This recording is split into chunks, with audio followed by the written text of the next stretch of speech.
जम्मू कश्मीर की पूर्व मुख्यमंत्री महबूबा मुफ्ती ने सियासी गतिविधियां शुरू की। महबूबा ने घोषणा की है कि वो जम्मू कश्मीर को अनुच्छेद 370 वापस दिलाने में जान लगा देंगी। महबूबा मुफ्ती ने कहा कि भारत जम्मू कश्मीर की सिर्फ जमीन चाहता है, उसके लोग नहीं। महबूबा ने कहा कि वो अनुच्छेद 370 फिर से लागू होने तक कोई और झंडा नहीं उठाएंगी। महबूबा की पहली प्रेस कॉन्फ्रेंस में अपनी टेबल पर जम्मू कश्मीर के झंडे के साथ पार्टी का झंडा रखा। अनुच्छेद 370 हटने के साथ ही पूरे जम्मू कश्मीर में सिर्फ तिरंगा फहराने की अनुमति है। महबूबा ने जब तक मेरा झंडा वापस नहीं आ जाता मैं कोई भी तिरंगा नहीं उठाऊंगी। बिहार चुनाव में पीएम मोदी ने किया 370 का जिक्र। महबूबा बोली इनके पास दिखाने को और कुछ भी नहीं। बीजेपी बोली पता नहीं कौन से वहम में जी रहे हैं ये लोग, पूरे भारत का एक ही झंडा। महबूबा के रुख पर बीजेपी ने गहरी नाराजगी जताई। कहा कि वो जमाने चले गए जब दो झंडे हुआ करते थे। बीजेपी बोली पूरे भारत का एक ही झंडा है, महबूबा को भी तिरंगे का सम्मान करना चाहिए। अनुच्छेद 370 हटने के साथ ही जम्मू कश्मीर राज्य का विशेष दर्जा खत्म हो गया है। भारतीय संविधान के वहां लागू होते ही राज्य का झंडा भी निष्प्रभावी हो गया है। महबूबा ने कहा कि अर्थव्यवस्था के मुद्दे पर आते हैं तो हम बांग्लादेश से भी पीछे हैं। बिहार में पीएम की रैली पर ओवैसी का निशाना, दो घोड़ों पर सवार है पीएम, एलजेपी का जिक्र क्यों नहीं किया। 370 हटाने का विरोध करने पर महबूबा मुफ्ती को यूपी सरकार के मंत्री मोहसिन रजा ने दी सलाह। पाकिस्तान चली जाए महबूबा मुफ्ती। मोहसिन रजा ने कहा कि नजरबंदी से बाहर के बाद पाकिस्तान की भाषा बोल रही है महबूबा मुफ्ती। बीजेपी प्रत्याशी इमरती देवी पार्टी को लेकर के दिया बड़ा बयान। कहा इमरती देवी डबरा वालों की लड़ाई लड़ रही है, पार्टी जाए भाड़ में। उन्होंने ये भी कहा कि इमरती देवी किसान की बेटी है, गरीब की बेटी है। मैं पार्टी की लड़ाई नहीं लड़ूंगी, मैं किसान की लड़ाई लड़ूंगी। उत्तराखंड सरकार में कैबिनेट मंत्री हरक सिंह रावत का बड़ा बयान। 2022 में नहीं लड़ेंगे विधानसभा चुनाव। भवन एवं कर्मकार कल्याण बोर्ड के अध्यक्ष पद से बाहर होने के बाद लिया फैसला। उत्तराखंड सरकार श्रम मंत्री है। गुजरात के जूनागढ़ में गिरनार पर्वत के ऊपर बने मंदिर के दर्शन की इच्छा अब होगी पूरी। गिरनार की 9,999 सीढ़ियां चढ़ करके ऊपर पहुंचने के लिए सबसे बड़ा रोपवे शुरू होने जा रहा है। गिरनार पर रोपवे सुविधा की शुरुआत की जाएगी। इसका लोकार्पण खुद प्रधानमंत्री नरेंद्र मोदी करेंगे। ये लोकार्पण वर्चुअल होगा। ये रोपवे 100 करोड़ की लागत से तैयार हो रहा है। ये रोपवे एशिया का सबसे बड़ा रोपवे माना जा रहा है। सीएम भी कार्यक्रम में मौजूद रहेंगे। गुजरात के पावागढ़ और अंबाजी में रोपवे कार्यरत है। ये शुरू होने के बाद सबसे बड़ा प्रोजेक्ट होगा। बमनाथ की तलेटी से गिरनार पर्वत पर अंबाजी मंदिर की दूरी 2.3 किलोमीटर है। इसे रोपवे के जरिए सिर्फ 7 मिनट में यात्रा को पूरा किया जा सकेगा। शुरुआत में 24 ट्रॉली लगाई जाएंगी। एक ट्रॉली में 8 लोग बैठेंगे। इसे एक फेरे में 192 यात्री जा सकेंगे। इनमें 9 टावर भी लगाए गए हैं।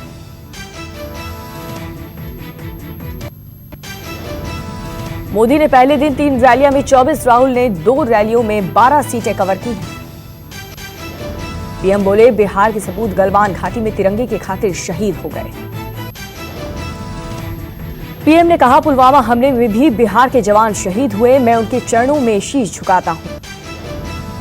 मोदी का बयान, मुद्रा योजना से गरीब महिला दुकानदारों को बिना गारंटी के ऋण मिल रहा है।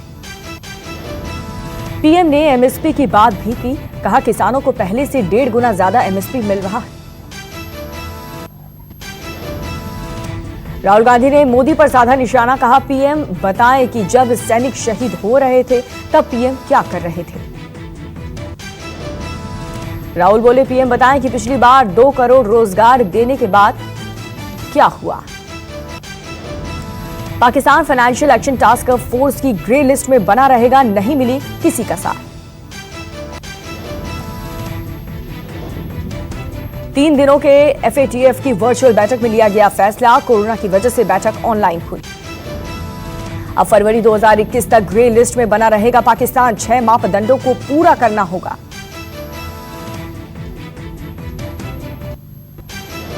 पंजाब के अमृतसर में एक चर्च में फायरिंग की घटना से दहशत। एक 35 साल के शख्स की मौत।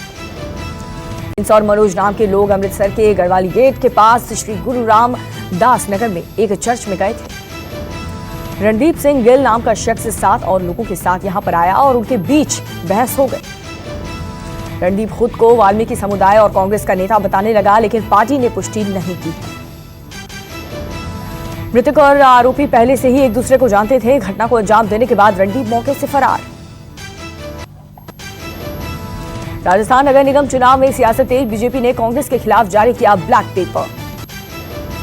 ब्लैक पेपर में बताया कांग्रेस ने निगम और पालिकाओं में भ्रष्टाचार का समावेश किया है।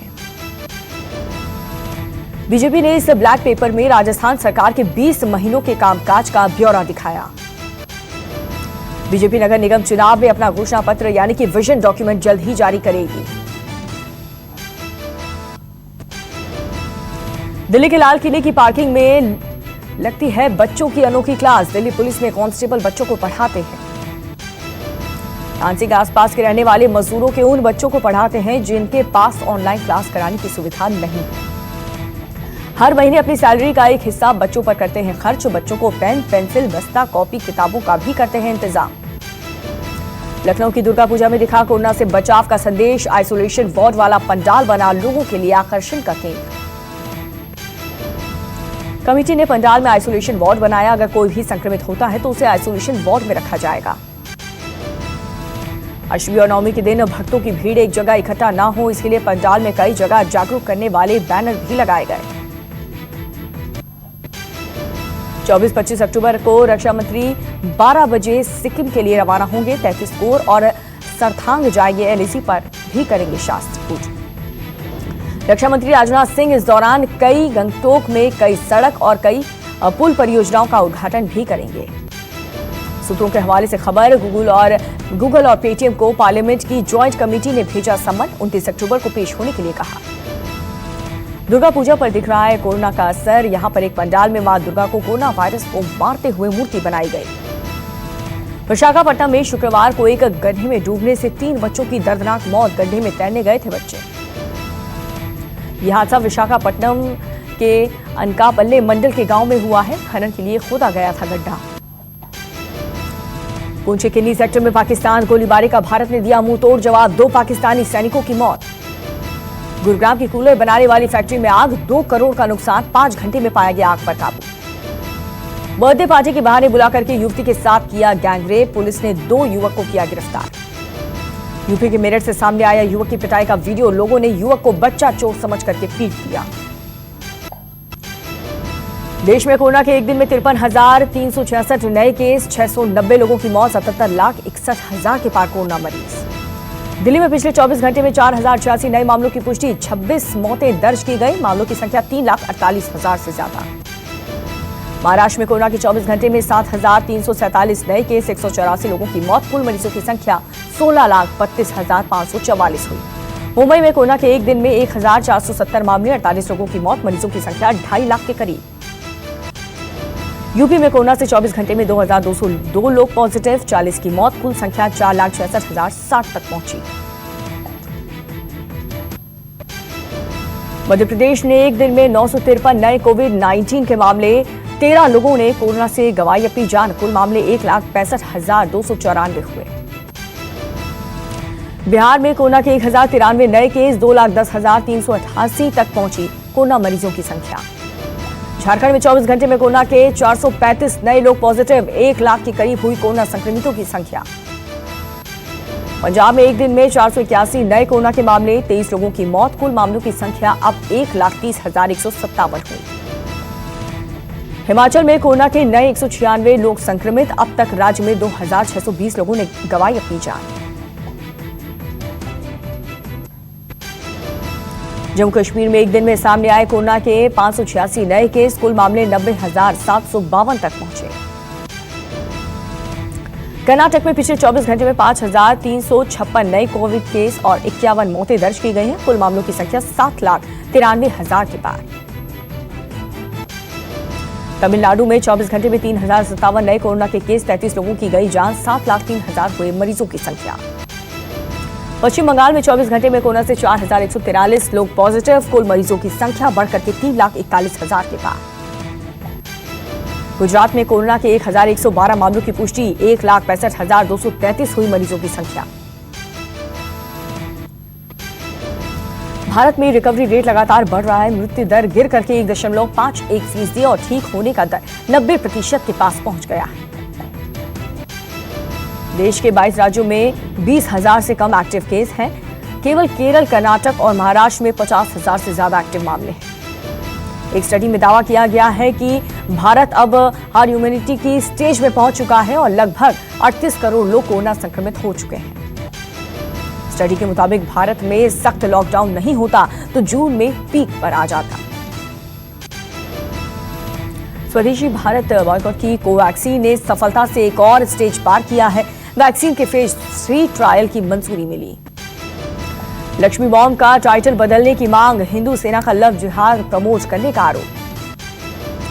बिग बॉस 14 में दोबारा एंट्री के बाद रेड जोन में पहुंचे एजाज खान और पवित्रा पुनिया।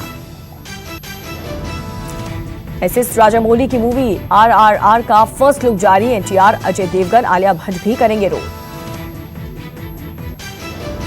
एरोस पर भड़की कंगना रनौत, बोली शर्म की बात है, पॉर्न हब बन गए हैं OTT प्लेटफॉर्म।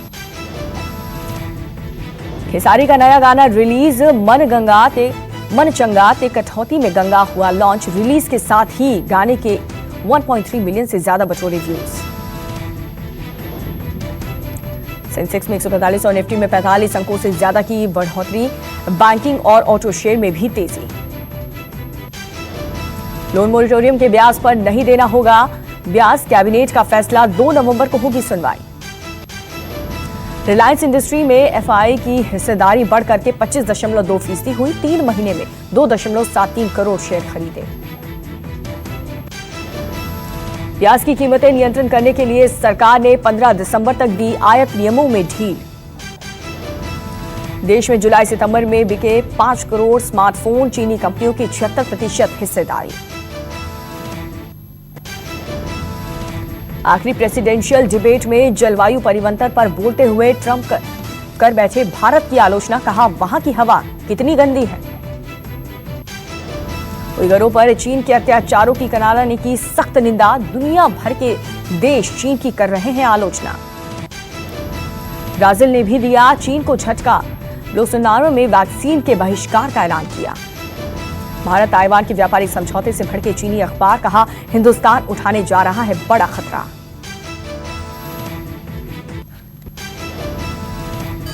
नमस्कार, मैं हूं मानक गुप्ता।